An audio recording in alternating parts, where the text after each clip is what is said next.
à l'écoute de Radio Mali. Il est 13h, c'est l'heure de votre journal de la mi-journée.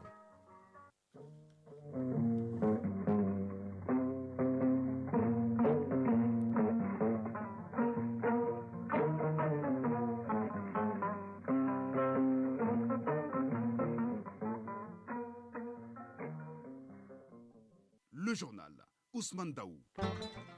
Mesdames et messieurs, bonjour. À la une de cette édition à Koulikoro, l'heure est à la mobilisation générale pour le port des casques afin de sauver sa vie et celle des autres. Et c'est le gouverneur en chef de file qui a remis quelques casques pour un changement de comportement. Ousmane Kouita qui a reçu son casque nous en parlera. Pendant ce temps, à Ségou, plan international, Mali vole au secours de 237 adolescents en les formant avec son nouveau programme intitulé Imagine. Jacqueline Dako nous fera le point. À Kouchala, c'est le fonio qui est mis en valeur à travers un concours culinaire et des expositions pour montrer les différentes facettes du produit. Brima Kouni nous dira tout de ce programme de Fit the Future Sougouiriwa. Dans son dossier de ce lundi, Bourama Traoré nous fera boire de l'eau puisqu'il nous dira tout sur les bienfaits de la boisson universelle, mais aussi des dangers de ne pas boire. Rendez-vous en fin de journal. Le sport sera l'affaire de Fotigi Tunkara. Il nous parlera de compétition africaine des clubs, fin de course pour l'AS Real de Bamako, malgré sa victoire face au tout-puissant Mazembe en Coupe de la Confédération du championnat européen. On va en parler. Et en Espagne, le Classico est pour le FC Barcelone qui a battu son grand rival hier par le score de 2-1.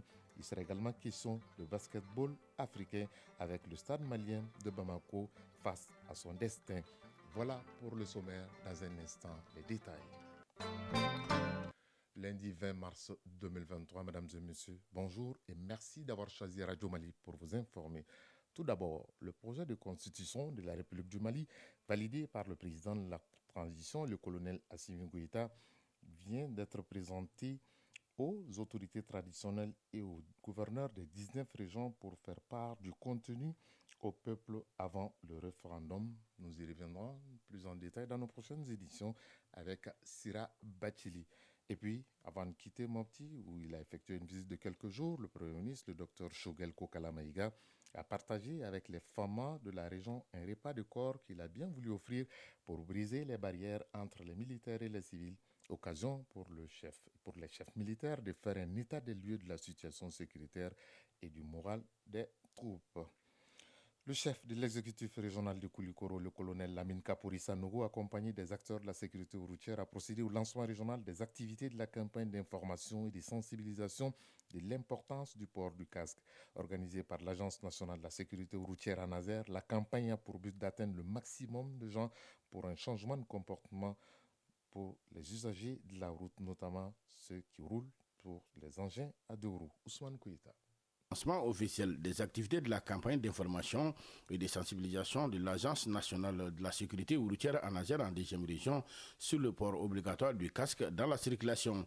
L'initiative vise à promouvoir un changement positif de comportement des usagers de la route.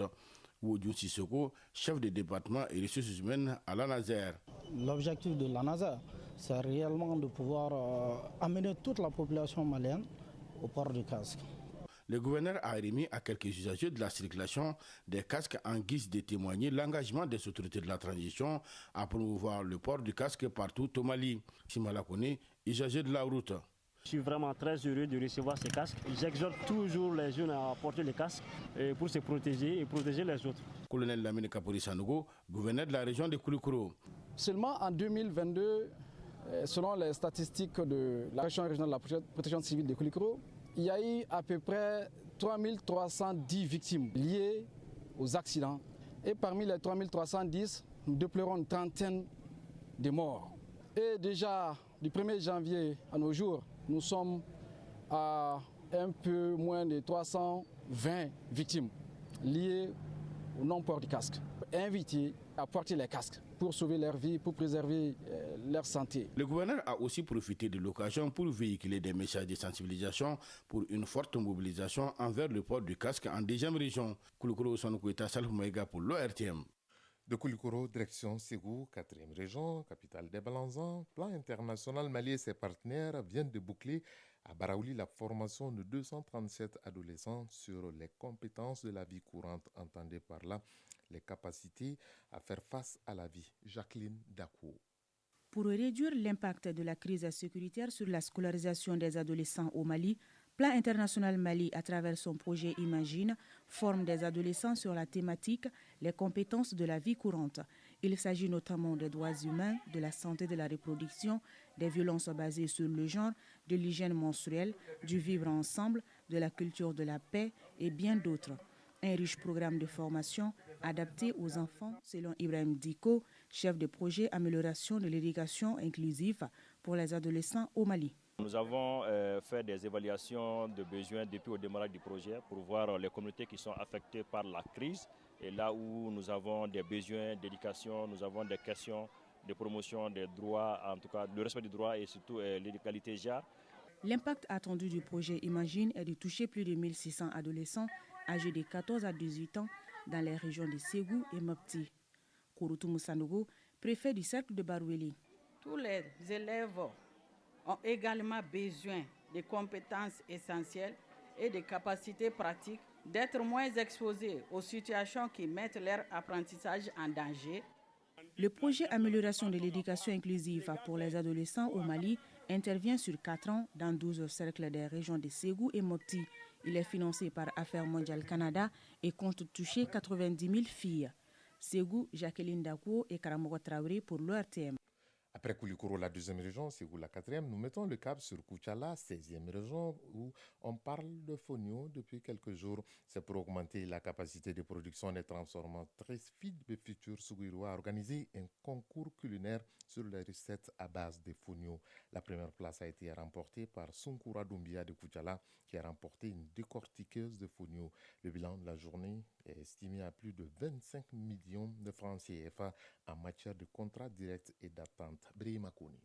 L'une des activités phares de la foire au fonio organisée par Feed the Future Sougouiroua, c'est le concours sur les recettes culinaires à base de fonio. Sunkoura Doumbia de Koutiala est classée première et a reçu une décortiqueuse de fonio. La deuxième, Alima Berté de Sikassou, a eu droit à un cribleur rotatif. Enfin, la troisième est une transformatrice de Bougouni qui s'appelle Maïmouna Sangari. Celle-là est dotée d'un séchoir solaire. Les autres postulantes ont eu des prix d'encouragement. Sunkoura Doumbia, lauréate. Feed the Future Sougouiroua nous a formés et dotés d'équipements de transformation. Ça nous permettra de mener à bien nos activités. Cette foire au fonio a permis de mettre l'accent sur la commercialisation du stock existant et la planification de la campagne prochaine. Ousmane Niana, directeur des programmes de Feed the Future Sougouiroua. Il s'agit pour nous de renforcer la capacité de ces unités de transformation, d'améliorer leur volume et la qualité de leur production, mais surtout de faciliter leur accès à des marchés plus compétitifs et exigeants vis-à-vis de certaines normes.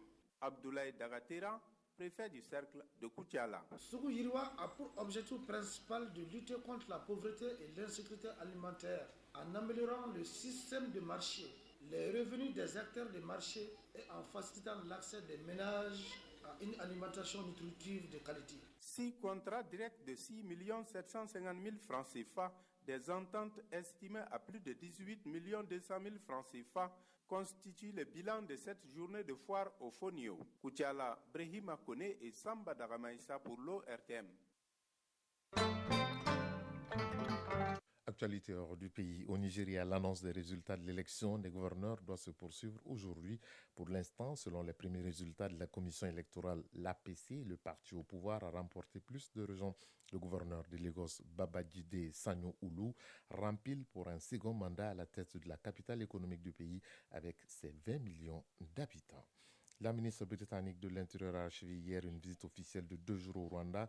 Suella Braverman a rencontré les autorités rwandaises pour discuter de l'accord migratoire entre les deux pays.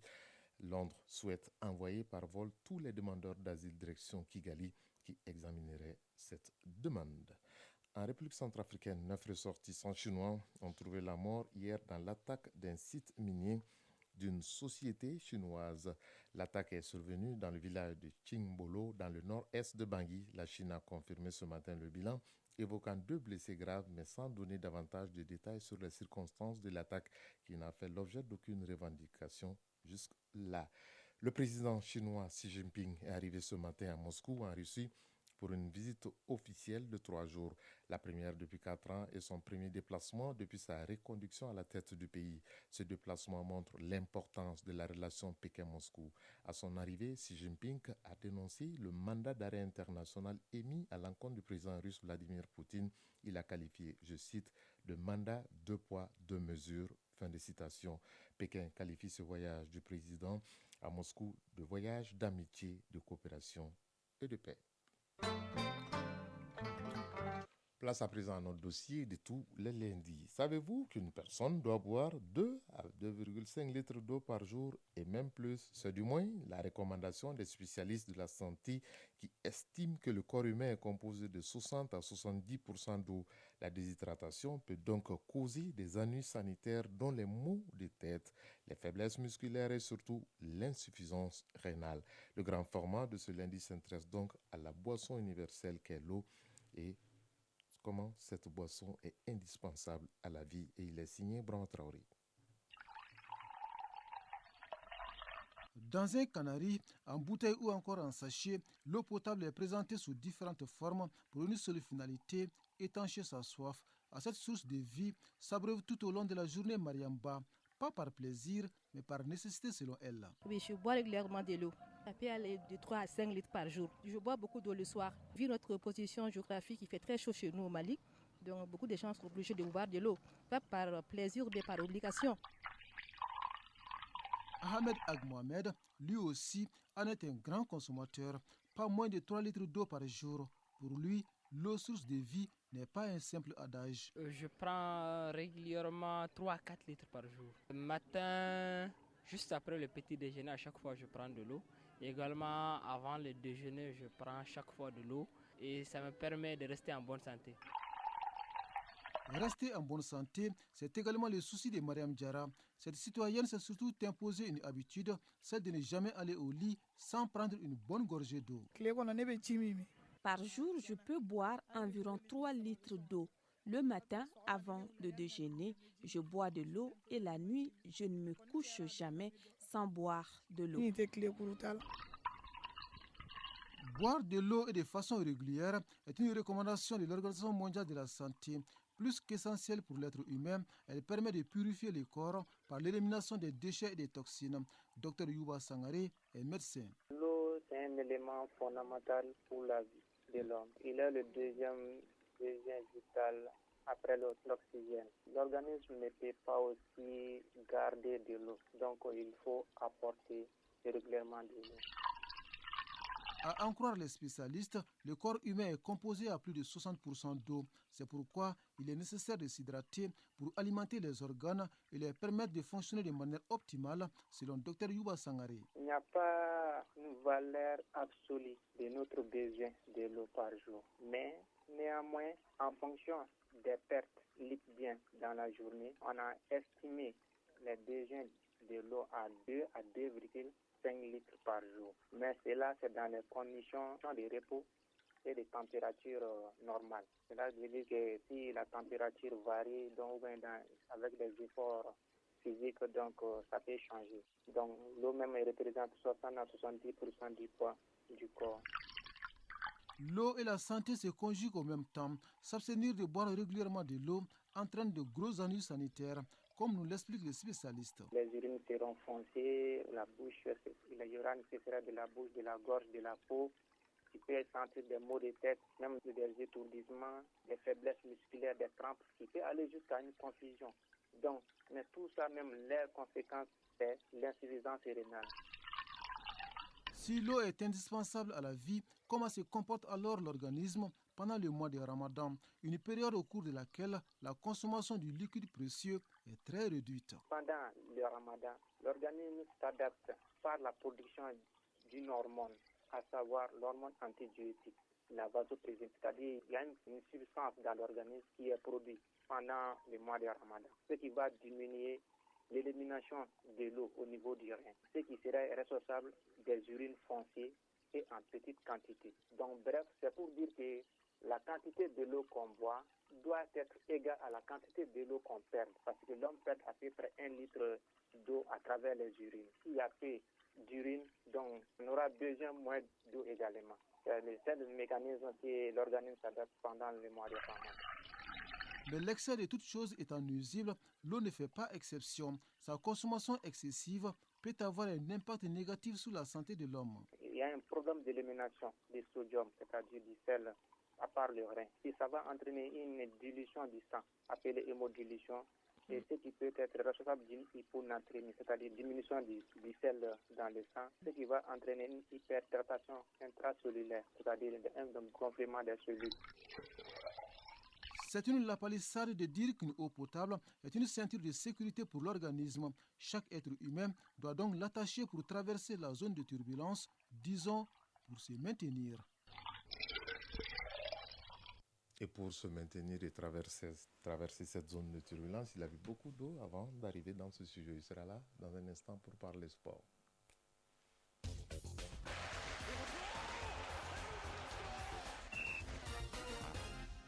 13h15, j'accueille Fotigui Tungara pour la page sportive de cette édition. Bonjour Fotigui. Bonjour Ousmane Daou, bonjour à tous. Très heureux de vous retrouver. C'est pareil aussi. Phase de groupe de la Coupe de la Confédération, l'AS de Bamako signe enfin sa première victoire, mais est éliminée. Oui, 2-1 face au TP Mazembe, l'AS de Bamako a enfin brisé les signes indiens après 4 journées infructueuses au compte de la 5e journée du groupe D de la Coupe CAF hier. Au stade du 26 mars de Irimadio, les Scorpions de Bamako ont battu le Corbeau de Lumumbashi par le score de 2-1. Victoire pour simple honneur des Scorpions puisque ces résultats combinés avec le score de l'autre match du groupe, victoire 2-0 de Young African de Tanzanie sur l'US Monastir de Tunisie, fait totalement cuire les carottes pour le Real de Bamako et son adversaire du jour, tout éliminé de la course au quart de finale. Les détails avec Salifou Diakité. Le Real de Bamako s'impose enfin en phase de poule de la Coupe CAF. Notre représentant a attendu l'avant-dernière journée pour s'offrir sa première victoire en dominant 2-1 le TP Mazembe de la RD Congo. L'attaquant du Real Ousmane Kamisogo a marqué les 2 buts des locaux aux 45e et 61e minutes. Méconnaissable face aux Scorpions de Bamako, le TP Mazembe a réduit l'écart à la 67e minute par l'entremise de son attaquant malien Fili Traoré. Score final 2-1. Pamphile Miao, entraîneur du TP Mazembe. Nous n'avons pas été vraiment agressifs dans les jeux.